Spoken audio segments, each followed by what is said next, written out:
Olá, prezados alunos de administração, interpretação e produção de textos. Aqui, professor Daniel Alexandre. Primeiramente, quero pedir desculpa pelo horário de estar enviando essa aula para vocês, mas é porque eu tive um problema com a internet, então ontem foi muito complicado. Então, ontem foi, na verdade, o problema aconteceu ontem.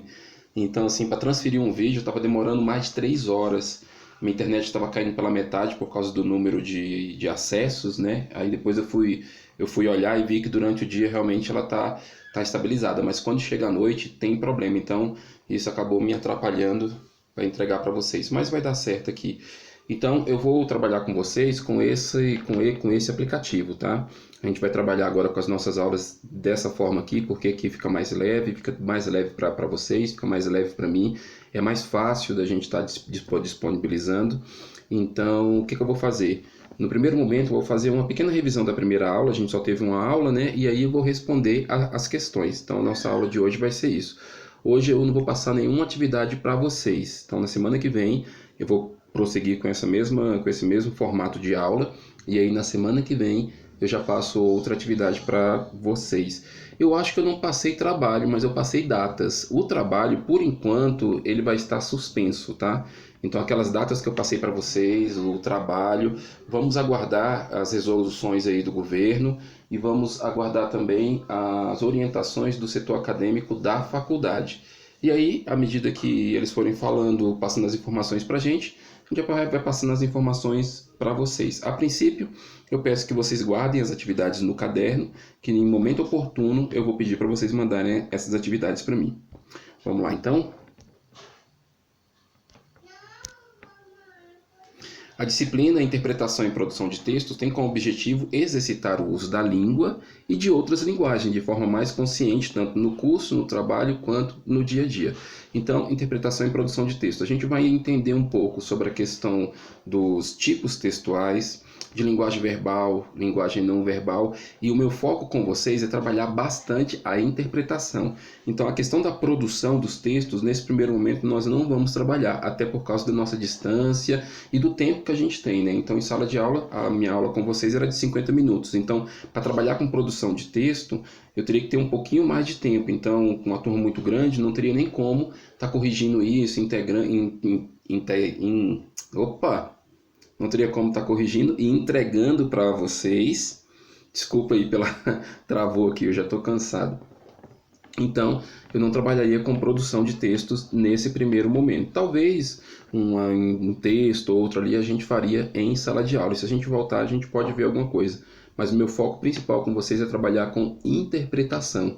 Então, a gente tem alguns textos que eu publiquei lá no Aluno Online, alguns textos, alguns poemas, tem uma crônica lá bem interessante. Então, a proposta é, a gente está lendo aquela crônica ali e está interpretando. E aí eu vou tentando interagir com vocês. Passo uma atividade, vocês mandam para mim, a gente vai conversando e assim por diante. Os elementos da comunicação, todo elemento de comunicação tem que ter emissor, esse canal de comunicação que é a mensagem, e o receptor. Então toda comunicação tem que ter um emissor e um receptor. E no meio nós temos ali o canal. E o canal vai pela mensagem e esse código, né? Então, como é que eu trabalho? No processo de alfabetização, o que é uma pessoa alfabetizada? Uma pessoa alfabetizada é uma pessoa que sabe codificar e decodificar. No caso aqui, o nosso código aqui, nós temos um código escrito, nós temos um código visual e nós temos o código aqui falado. Então, eu aprendo a codificar e decodificar. Nesse processo é que eu tenho a comunicação. Então, o emissor, no caso, o emissor ele codifica, ele vai escolher um código, seja ele qual for, para enviar ao receptor. E a função do receptor é decodificar. Se essa decodificação for boa, vai ter entendimento. Se não, nós vamos ter algumas barreiras na comunicação. Então, todo processo de comunicação é importante que se tenha esse processo de interlocução, é importante que se tenha entendimento, principalmente do receptor. Porque comunicação não é aquilo que eu falo, é aquilo que o meu receptor entende. Então, comunicação aqui, eu estou tentando me comunicar com vocês. Então, eu tenho um jeito de falar, eu tenho uma forma de dar aula, então eu tento fazer da maneira, dentro das minhas habilidades, da melhor maneira possível, assim, para que você compreenda, para que você tenha o maior nível de aprendizagem, mas nem sempre isso acontece, porque acontecem algumas barreiras da comunicação, ou por causa que eu não estou utilizando o código correto, ou por causa que o meu receptor ele ainda não aprendeu a decodificar aquelas informações ou aquelas palavras, então começam a acontecer alguns problemas na comunicação, que é o que a gente chama de barreiras na comunicação. E aí eu pedi para vocês falarem sobre quais as diferenças entre linguagem verbal, linguagem não verbal, informal, informal. E pedi para vocês darem alguns exemplos. Vamos ver aqui. A linguagem não verbal. Linguagem não verbal está bem relacionada com a questão dessa linguagem corporal. Então, apesar de eu não falar, mas eu falo com o meu corpo, eu falo com o meu olhar, eu falo com as expressões, eu falo como se eu estou cruzando o braço, se eu estou com o braço para trás. Então, por isso que às vezes tem gente que tem problemas nos relacionamentos, porque tem algumas expressões que o receptor ele vai compreender aquilo de uma forma. Por exemplo, tem alguns olhares que não deveriam ser dados. O Rubem Alves, ele chegou a dizer isso. O Rubem Alves foi um grande educador brasileiro. E ele falou que tem olhares que não deveriam ser dados. Então tem professores que olham para o aluno de uma maneira assim, de uma maneira de julgamento, começou a olhar de baixo aí, ó, de cima para baixo, de julgamento, de ameaça. Então, esses olhares, isso aí é uma espécie de comunicação. Isso não significa que todo olhar desse é uma ameaça ou é um julgamento, porque tem pessoas que às vezes eles olham assim, mas é o jeito da pessoa olhar. Eu conheço pessoas que ela fala todas as vezes enrugando a testa. Então vai falar alguma coisa, enruga a testa. Vai falar alguma coisa, enruga a testa. E nem sempre ela está com raiva. E nem sempre é alguma emoção que está por trás. É porque a pessoa já acostumou com aquilo. Tem gente que tem alguns tiques, então a gente tem que tomar muito cuidado com essa linguagem não verbal, principalmente para quem está na frente do trabalho. Vocês, como administradores, é muito interessante que vocês já comecem a trabalhar as questões emocionais, porque as nossas emoções, elas tendem a sair pelo nosso olhar, pelo tom de voz e pela nossa postura. E às vezes não tem como a gente disfarçar isso. O ideal é a gente controlar a emoção, porque quando a emoção vem, a gente acaba jogando para fora. Por exemplo, se você vai para uma reunião muito importante, ou você vai para uma entrevista muito importante, se você tiver com alguma emoção, uma emoção ali, por exemplo, de raiva, uma emoção de mágoa, ou algum medo, possivelmente isso vai sair pela sua comunicação não verbal, pelo seu olhar, pelo algum gesto. E aí a gente tem que tomar cuidado com essas expressões, tanto no processo de relacionamento informal, como no processo de relacionamento formal. Então essa é a nossa linguagem não verbal. Nós temos aí então a linguagem formal. O que é linguagem formal, gente? A linguagem formal, ela vem com regras gramaticais, então vai trabalhar bastante com a questão das regras gramaticais, muita clareza, um vocabulário rebuscado. Isso vai ser usado em discursos, em entrevistas, em documentos oficiais e em textos profissionais. Por exemplo, nessa aula aqui com vocês, eu estou tentando utilizar uma linguagem mais formal possível. Em algum momento ou outro, eu acabo utilizando uma linguagem coloquial, porque eu estou fazendo aqui com vocês como se fosse uma conversa de sala de aula, e a gente às vezes não precisa ser tão formal assim. Mas no dia a dia, no trabalho, nos textos que eu vou enviar, textos profissionais, por exemplo, eu tenho que utilizar de uma linguagem formal. E aí vem uma dica para vocês. Quando a gente está se comunicando pelos aplicativos, pela rede social, com os nossos amigos, com os nossos colegas, a gente pode sim tirar algumas letras. Por exemplo, quando a gente coloca o TB, o VC, na nossa comunicação a gente até pode fazer isso, o BLZ, mas em texto formal, em texto dentro da empresa, ou você vai mandar alguma coisa para o seu chefe, ou você como chefe vai mandar alguma coisa para o seu colaborador dentro da empresa, nós não podemos utilizar esse tipo de texto, tá? Então a gente tem que utilizar da maneira mais formal possível. Isso não significa que a gente tem que usar um vocabulário sempre, um vocabulário rebuscado. O que é um vocabulário rebuscado? São aquelas palavras que muitas pessoas não usam, não fazem parte do vocabulário deles. Então, às vezes eu tenho contato com algumas palavras que eu não preciso ficar utilizando na comunicação com vocês, por exemplo. Porque de que adianta eu ter contato com aquela palavra e aí falar para você e não ter entendimento? O mais importante não é eu mostrar que eu tenho conhecimento de determinadas palavras. Tem pessoas, por exemplo, que fizeram cursos técnicos e existe uma linguagem extremamente técnica. E às vezes essa pessoa vai conversar com o outro e vai usar a linguagem técnica. Olha, o seu receptor, ele não estudou aquilo, ele não entende aquela linguagem técnica. Então, para que utilizar a linguagem técnica? Então, é muito interessante que se tenha cuidado com isso. Então, linguagem formal tem o seu lugar. Então, a formalidade de tratamento vincula-se também à necessária uniformidade das comunicações. Ora, se a administração municipal é una, é natural que as comunicações que expede sigam o mesmo padrão. Então, está um exemplo aqui de um texto formal, tirado aí lá de Campinas, São Paulo. E a linguagem informal? Linguagem informal, por vezes, ela é utilizada como linguagem coloquial. É aquela linguagem, pessoal, que a gente usa no dia a dia. Então, estou conversando no dia a dia com os meus amigos, com a minha família, eu não preciso utilizar de uma linguagem tão formal assim. Por exemplo, quando eu falo assim, ô pessoal, eu vou ali na loja comprar uma banana, já volto, beleza? Então, assim, isso aqui é uma linguagem coloquial, ou seja, eu vou ali na loja. A gente não vai na loja, a gente sabe que a gente não vai na loja, a gente não vai no banheiro. Nós vamos à loja, nós vamos ao banheiro, nós vamos ao shopping. Só que às vezes no dia a dia a gente não fala dessa forma. Eu falo bem assim, ô prezado amigo, com licença, eu quero te informar que eu vou à loja comprar determinado objeto porque eu preciso atender às minhas necessidades. Tem algum problema você me esperar? A gente não fala desse jeito, né? Então no dia a dia a gente não fala dessa forma. A gente fala bem assim, ô cara, segura aí que eu vou ali na loja e já volto, beleza? Então esse é o tipo de linguagem informal, linguagem coloquial.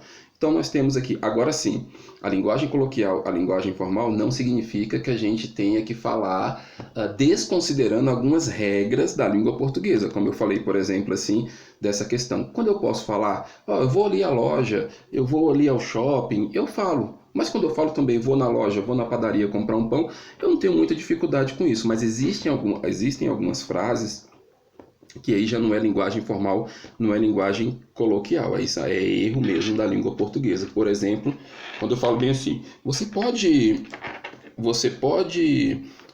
comprar um bolo para mim comer?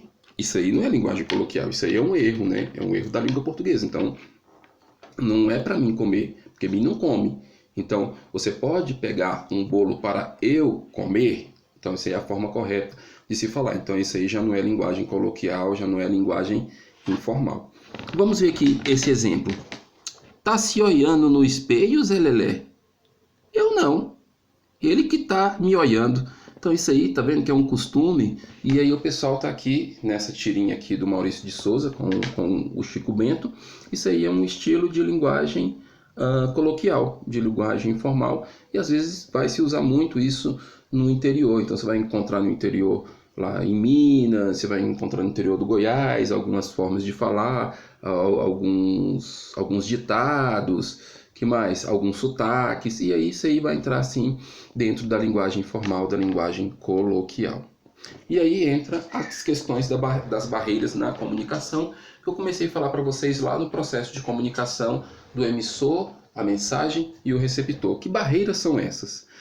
No senso comum, a gente costuma dizer que quando a gente tem um problema na comunicação, nós temos ruído na comunicação. E de acordo com Agostinho Winnicott, a gente observa aqui que existem 3 barreiras da comunicação principais. Ruído é uma delas. Vamos entender cada uma delas aqui. Primeira barreira da comunicação é o bloqueio. Então nós temos aqui o emissor de um lado, o receptor do outro. É receptor, tá, gente? Não é receptor não, porque o R, quando cai nesse aplicativo aqui, Ele acaba desconfigurando e fica aqui embaixo. Então eu tenho o emissor que envia uma mensagem para o receptor. Só que alguma coisa acontece no caminho que acontece um bloqueio. E o que acontece com o receptor?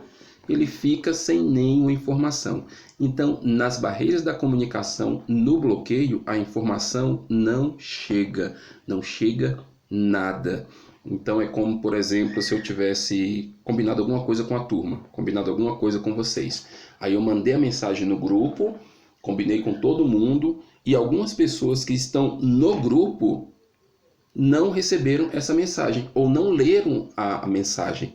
E aí eles ficam sem saber. Isso é o que a gente chama de bloqueio. Alguma coisa aconteceu que ninguém leu a mensagem, ou uma parte, ou um grupo não leu a mensagem, ou uma pessoa não leu a mensagem. Isso é o que a gente chama de bloqueio. Filtragem. Nós temos aqui o emissor de um lado, o receptor do outro, e temos ali uma frase: volte com leite. Aí o receptor entendeu? Só volte. Aí ele volta, mas ele não traz o leite. E às vezes ele insiste assim: não, você mandou eu voltar. Você não mandou eu trazer o leite. Não, eu mandei. Eu falei, eu pedi para você, volte com o leite. O nome que a gente dá para isso é filtragem. Na filtragem, a mensagem chega em parte. Só chega parte da mensagem. E isso acontece demais, principalmente nessa época aí de síndrome do pensamento acelerado, como diz o doutor Augusto Cury. Para quem é leitor de Augusto Cury sabe do que eu estou falando. As pessoas estão com tanta pressa, estão com tanta coisa na cabeça, estão com a cabeça tão cheia, que elas não conseguem prestar atenção, não conseguem prestar atenção em uma coisa. E a neurociência diz o seguinte, que se eu não presto atenção em uma coisa, eu não consigo absorver aquilo. E não tem esse negócio assim de eu vou prestar atenção, eu faço várias coisas ao mesmo tempo. Não, a gente não faz várias coisas ao mesmo tempo. O que a gente faz é mudar a nossa atenção de uma coisa para outra. Por exemplo, como dirigir e usar o celular. Ou dirige ou usa o celular. Não, mas eu consigo fazer as duas coisas. Você não faz as duas coisas ao mesmo tempo. Quando você está olhando para o celular, você tirou a atenção do trânsito. Quando você está com atenção no trânsito, você não está com atenção no celular. Tem pessoas que já foram treinadas para isso e conseguem realmente mudar a atenção muito rápido, sem esquecer o que estavam fazendo. Já tem gente que se perde todinho. Se estiver estudando, por exemplo, e tiver outra coisa do lado, já perde, já não sabe mais o que estava estudando. Se estiver fazendo alguma coisa, ou fazendo alguma comida, ou mexendo com algum equipamento, se passar alguma coisa e olhar para outro ângulo, já se perde. Então o interessante é prestar atenção. Se eu presto atenção, logo eu diminuo a filtragem. Quer ver outro exemplo? Quando a gente vai receber algum texto. Então recebe algum texto ali, algumas instruções. Às vezes a gente passa o olho naquele texto ali só uma vez, lê tudo ali e não lê todas as instruções, ou não presta atenção em todas as instruções. E depois nós estamos perguntando aquilo que já foi dito. Eu já fiz isso e às vezes eu morro de vergonha quando eu faço isso. Que está lá no texto, eu leio, aí eu vou pedir uma informação para alguém, aí a pessoa vira e fala assim, não, mas eu mandei lá no texto. Aí eu fico morrendo de vergonha, eu falo, gente, por que eu não li? Então, às vezes, quando é alguma informação assim muito importante, alguma informação que realmente vai agregar, não esses textos, esses textões que a gente recebe, não estou falando disso. Mas eu estou falando assim, quando chega uma instrução para a gente de algo que é importante para nós. A dica que eu dou para os meus alunos é, leiam 2 vezes.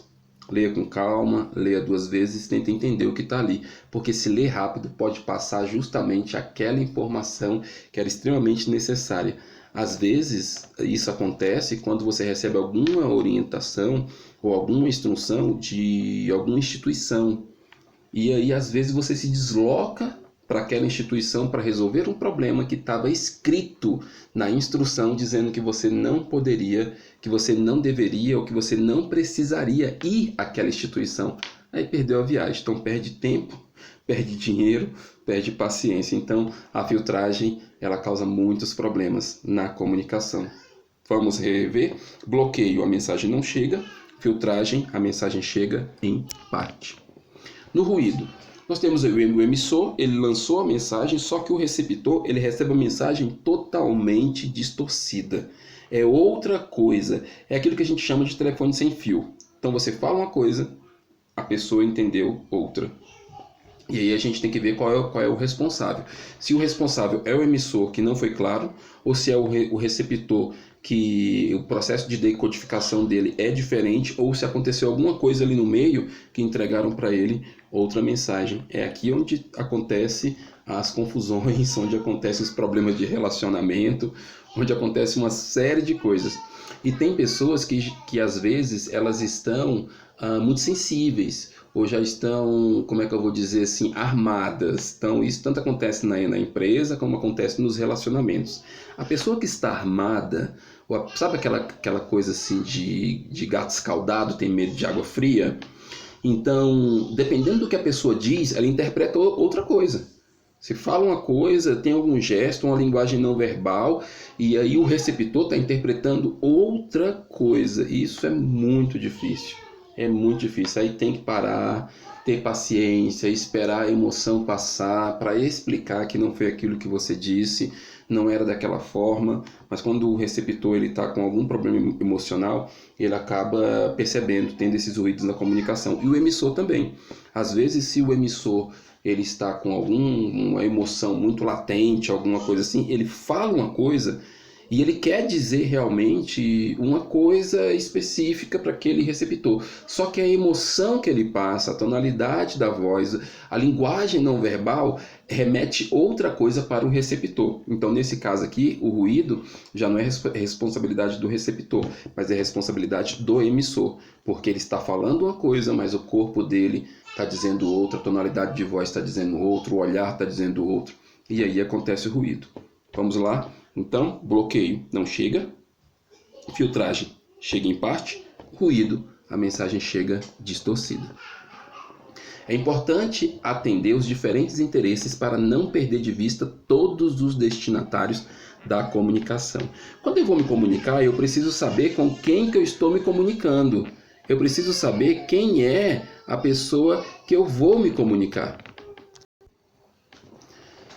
Então, voltando aqui, eu preciso saber quem são as pessoas com quem eu vou me comunicar, porque cada receptor ele tem um interesse diferente. E eu não posso perder de vista quem é o meu destinatário. Nos cursos de oratória, nós ensinamos o seguinte, que toda vez que você vai dar uma palestra, toda vez que você vai dar um discurso, toda vez que você vai falar com um público específico, voltando, meus prezados, aqui é 2 filhos e um cachorro. Vamos embora. Então, nesse sentido aqui, ó, eu não posso perder de vista os destinatários da comunicação. Então, eu estava falando que nos cursos de oratória, nós falamos o seguinte, que quando você vai fazer um discurso, quando você vai dar uma palestra, é muito importante que você saiba para qual público que você vai falar.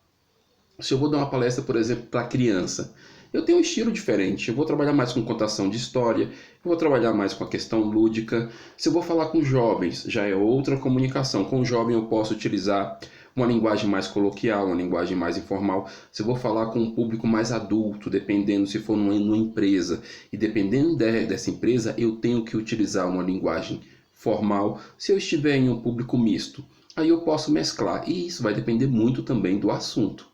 Então, dependendo com quem eu estou me comunicando, dependendo do assunto, dependendo do texto, então eu vou ter que modificar a minha comunicação para que a minha comunicação seja mais efetiva possível.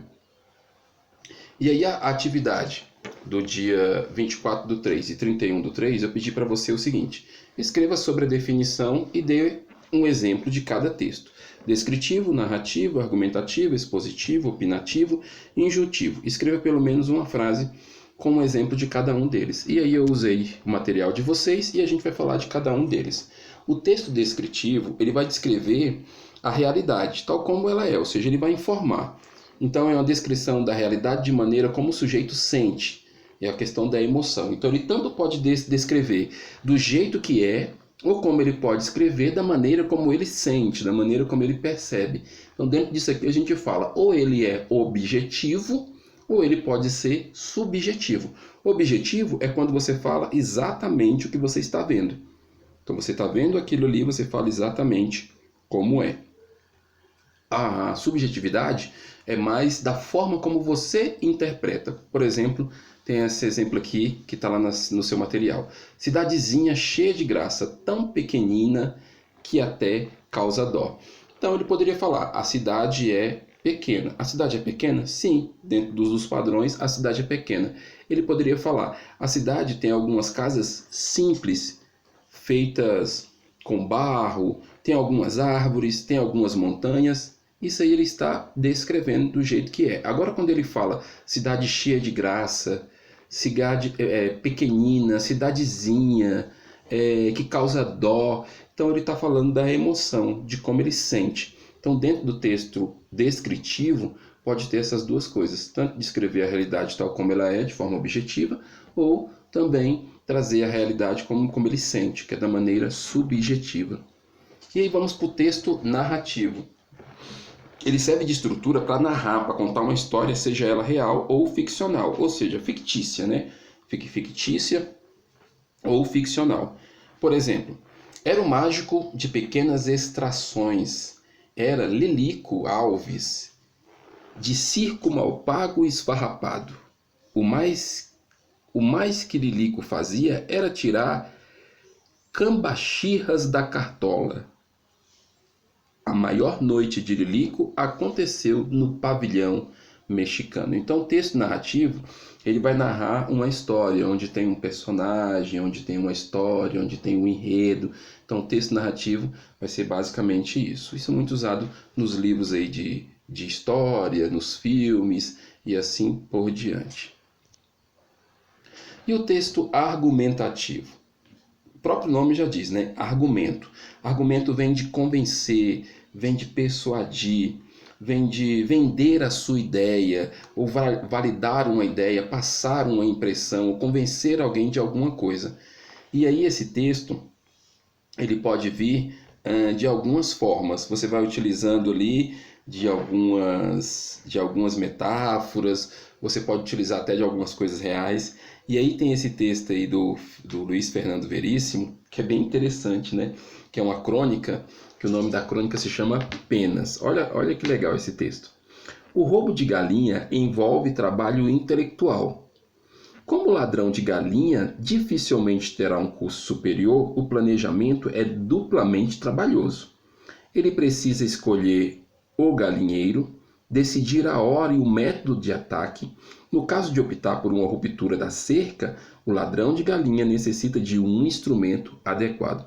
Essa crônica, a gente não sabe assim, tem que ler toda a crônica, teria que saber um pouquinho qual contexto que ele escreveu isso para saber que tipo de ladrão que ele está falando.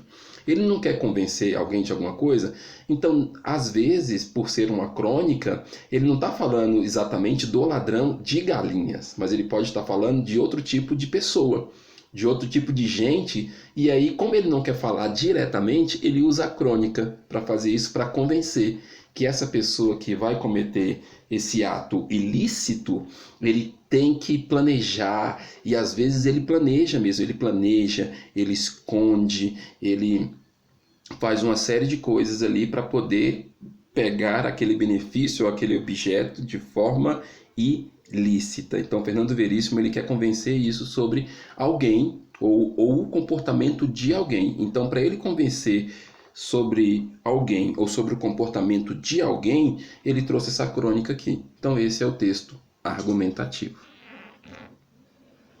Texto expositivo. Ele informa sobre um dado referente, são utilizados em discurso da ciência, da filosofia, em livros didáticos, em divulgação científica. Então, o texto expositivo, ele vai expor, principalmente voltado para essas questões, né? Alguma coisa assim científica, algum texto acadêmico, alguma teoria. Então ele vai estar trabalhando com essa forma, né? Trazendo dados referentes àquela técnica. E aí eu trouxe esse exemplo aqui, que também está no seu material, que é sobre a antimatéria. Então olha o exemplo do texto ali. Ó. Primeira forma de antimatéria a ser descoberta é o positron. É uma partícula atômica com massa e carga idênticas às do elétron, mas de sinal oposto positivo. Então isso aqui é um texto expositivo. Então ele vai expor de uma coisa específica, trazendo dados referentes daquela situação. Então, basicamente, o texto expositivo fala dessa maneira. E o texto opinativo, ou texto de opinião? Esse daqui a gente tem visto muito nesses últimos dias, né? Como a gente tem visto opinião. Isso é vinculado nas áreas da política e do jornalismo. São mais vinculados, né? Tanto nas esferas políticas como do jornalismo. Ele serve para apresentar um ponto de vista do autor sobre algum tema. Quando eu falo sobre essa questão de opinião, tem até algo que eu postei esses dias sobre a questão da neutralidade do jornalismo. Que a neutralidade, ela é uma mentira, mas a isenção é algo que tem que ser perseguido. Então, por mais que o jornalista ele tente ser neutro, ele tente dar aquela informação de maneira neutra, às vezes a imparcialidade não acontece ali. O que é imparcialidade? Eu não pendo nem para um lado nem para o outro. Mas quando você observa o cunho de uma notícia, por exemplo, aquela notícia ela é real. Então aquela notícia ela não é fake. Aconteceu aquilo, só que dependendo do estilo jornalístico, ele vai pegar aquela notícia que é real, vai reforçar aquela notícia e ele vai tentar convencer o público de que aquela pessoa ela só é aquilo, por exemplo, ou ela só fez aquilo e esconde outras coisas. A gente vê muito isso em alguns canais de televisão. Então você vai ver que tem um canal de televisão específico que ele pega algumas coisas assim no ar para poder falar sobre determinada conduta de determinada pessoa. O outro canal de televisão ele já exclui. Ele não fala nada, ele simplesmente, aquela notícia não existiu para ele. Então ele vai falar de outras coisas, passa por cima e não conta com aquilo, ou não traz aquele tipo de informação. Então, dentro disso, você percebe muito a opinião, que é o texto opinativo. Então, por mais que o jornalista, às vezes, ele possa dizer assim, não, eu não estou tendo uma opinião, mas, às vezes, ele tem sim, dependendo do estilo de jornal, dependendo do estilo de jornalista, ele vai ter uma opinião ali. Isso acontece com todo mundo, pessoal. Isso acontece com todo mundo. Por exemplo, nós como professores, vocês estão me conhecendo agora, então se a gente caminhar um pouquinho mais, vocês me encontrarem aí nos próximos semestres, vocês vão ver que eu pendo para um lado. Né, que eu tenho um certo tipo de comportamento e a minha fala e o meu discurso denuncia determinadas coisas que eu gosto, determinadas coisas que eu aprovo, determinadas coisas que eu tenho como valor. Uma delas que eu posso falar para você, eu volto muito para essa questão da interpessoalidade, do contato com o outro, do respeito para com o outro. Então eu já tenho essa certa inclinação para esse lado humanista. Então você vai perceber na minha fala. Então por mais que eu esteja ministrando uma aula e eu tente ser da maneira mais neutra possível, o meu olhar vai dizer, o vocabulário que eu tenho vai dizer, até o formato do meu corpo, ele vai dizer o que eu mais gosto. Existe um trio no Brasil aí que eles estão com uma pegada muito interessante, que é uma pegada chamada de análise corporal, que é um curso de análise corporal. Eu estou terminando esse curso agora, que você consegue entender o comportamento de alguém, ou entender a mente de alguém, ou pelo menos compreender um pouco do perfil da pessoa, ou da história de vida da pessoa, simplesmente pelo formato do corpo dela. Desculpa falar simplesmente, porque não é tão simples assim, tá? Mas pelo formato do corpo. Você olha o formato dos olhos, da cabeça, da boca, dos braços, do tórax, do quadril, das pernas. Então, só de olhar para uma pessoa, você já consegue entender qual o caráter que ela tem. Porque existem 5 caracteres, né? Então tem uma pessoa que é mais criativa, uma pessoa que pensa mais, uma pessoa que é mais sensível, uma pessoa que gosta de negociação, a outra pessoa que é uma pessoa mais firme, que ela é persistente, que ela não desiste de maneira fácil, e tem a outra pessoa que é mais perfeccionista. Então se você olhar, só de você olhar para o formato do corpo, você já consegue entender qual desses caracteres aqui sobressai. Então, nesse sentido, você consegue perceber que sim, que todos nós temos uma certa tendência. que a gente vai ser tendencioso para alguma área. Então, a neutralidade total e a imparcialidade total é quase que impossível. Nós temos que buscar ela sim, principalmente dentro das empresas. Principalmente, a gente tem que ser o mais imparcial possível, o mais neutro possível quando for lidar com as pessoas, dependendo do estilo de liderança, dependendo do que você está fazendo, você tem que lidar com isso. Agora, neutralidade total e imparcialidade total, isso aí é quase impossível da gente encontrar. A gente vai tender para um lado, sim. E aí vem o exemplo do texto aqui, né? Cresce a fraude em ciência. E no Brasil? Aí ele descreve. Nada menos que 72% dos pesquisadores incluídos numa revisão ampla de 2009 afirmam já ter presenciado algum tipo de má conduta. Esse é o texto opinativo. E o texto injuntivo, olha que beleza, olha que imagem deliciosa, gente. Texto injuntivo é aquele texto que ele vai dar os passos de uma ação, passo a passo de uma ação, que ele vai prescrever alguma coisa, ele vai te orientar sobre alguma coisa que você tem que fazer, vai prescrever. Ou ele vai apresentar uma sequência de ações, por exemplo, no manual. É o passo a passo, são explicações técnicas, por exemplo, a bula de remédio. Você pega uma bula de remédio, tem explicações técnicas. E aqui tem os exemplos, ó, receita culinária, bula de remédio, manual de instrução, livro de autoajuda, guia rodoviário. Por que o livro de autoajuda ele entra nesse texto injuntivo aí? É porque o livro de autoajuda ele vai dizer, por exemplo, assim, 5 formas de ficar rico. Passo a passo para você ficar rico. 5 formas para você se amar completamente e amar a pessoa do seu lado. Eu gosto de um estilo de autoajuda, mas eu gosto de um estilo de autoajuda que ele traz mais ciência, que ele traz experiências, que ele traz estudos científicos. Inclusive tem um livro que ele tem uma pegada de autoajuda, mas ele é baseado em pesquisas científicas, que eu acho extraordinário, que eu vou até indicar para vocês agora. O nome dele é A Coragem de Ser Imperfeito, um dos melhores livros que eu já li, da Brené Brown. Brené Brown, inclusive, tinha uma palestra dela na Netflix, eu não sei se ainda tem. Ela é especialista em vergonha.